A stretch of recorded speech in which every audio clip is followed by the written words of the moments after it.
What I'm going to do is, this is pretty much an introduction to popping. When I teach classes, it's more open to give people an experience with popping, because a lot of times when people take different classes, whether if it's like house, locking, or things like that, they come into something and they're like, it's like foreign to them because they don't understand. Usually what happens is you'll get taught a routine.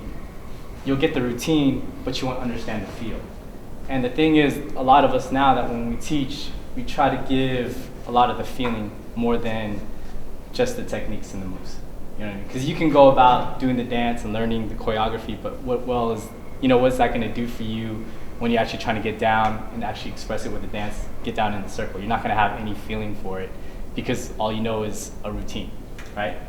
So the thing that I try to give is the experience for it. A lot of times when people learn popping, they get too caught up with the muscle flexing and they get stuck. They don't know how to just dance with it. So what I usually like to do is warm up and we're just gonna groove for a little bit, get the feeling of it, and then we get down. Because when you do popping, I know how it is. You'll be like, this is what happens usually with people, okay? It goes like this. Everyone just gets stuck and they don't know what to do but this, right? And like, am I popping? Is this it? You know what I mean? Do I got it? You know what I mean? This is what happens. So I'm gonna try to loosen you up. So there's one reason why I became part of ML was because Sean and we've known each other for a long time. I knew him ever since he started Gen 2, and we had a pretty close relationship. So the thing is, the reason why he brought me in was because he saw something that was going on with a lot of the dancers, especially in ML, was that he wanted to figure out a way for me to reach out to the community, because there was a lot of people taking classes but not taking foundation classes or not building upon that. And the thing about some of the choreographers, especially when it comes to Keone and Mari, is that they all take classes. They all take classes from a lot of the people I learned from, which is like people from groups like Elite Force and Mop Top, and they learn classic dances like the whacking disco steps and things like that. It's very important to get down in these things because that's how you build choreography. A lot of the time Sean's building on something, it's through freestyle. He listens to a song, he'll get down, put it together, and then it becomes choreography. It's all freestyle. So I think the most important thing is what you need to realize, it's always a mental block.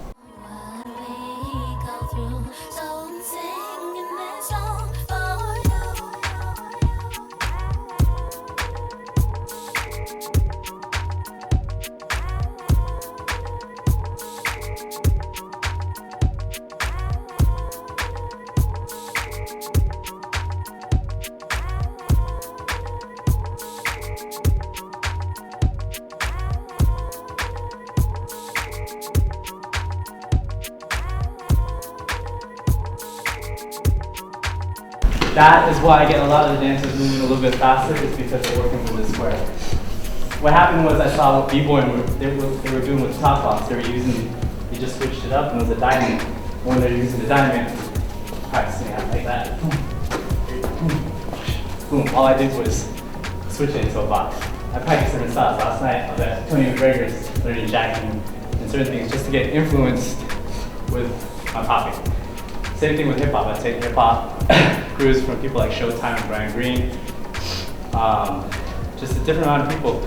B-boying with a lot of different people too, like Why Not from Rock City Crew. So there's a lot of different things that I do just to get my mind stimulated with dancing.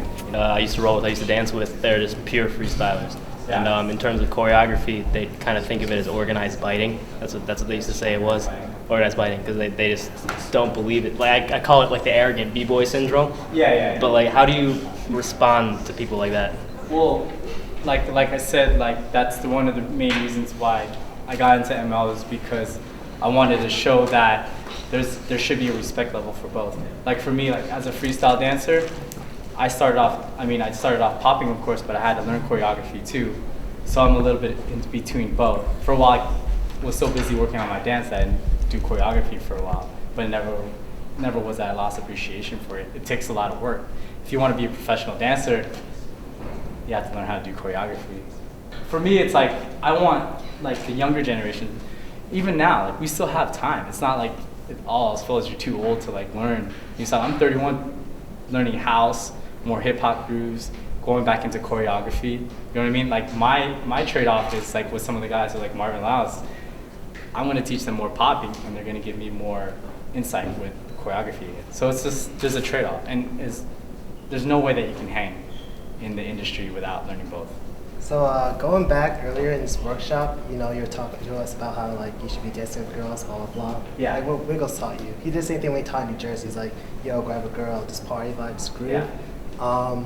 So that groove, like, there's a lot of dope poppers who just, you know, go out like, yo, I'm just gonna serve this guy and whatnot.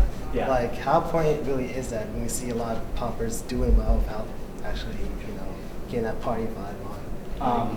I mean, in the long run, a lot of people that don't know about popping, of course, will look at a video and go, wow, that guy's finger tuts and waves are amazing, and he killed every single part of the beat. But to really, you know, like I said, if you really want to appreciate dancing in general, it's like you won't wait for that. If you really are gonna look inside yourself as a dancer, I think you want to have that goal, is to have someone look at you right when you step in note and feel your energy right from there. Not even from the trick, right from the beginning. That's the goal that I think dancers should look at when it comes to freestyle, or even when you're starting off choreography. Not waiting for that crazy picture, you know what I mean? Just right there from right when that groove hits, you know it's gonna be something and you feel it.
I wish I were black and white. I wish I were the rules. People call me rude. I wish we all were good. I wish I were black and white. I wish I were the rules. People call me rude. I wish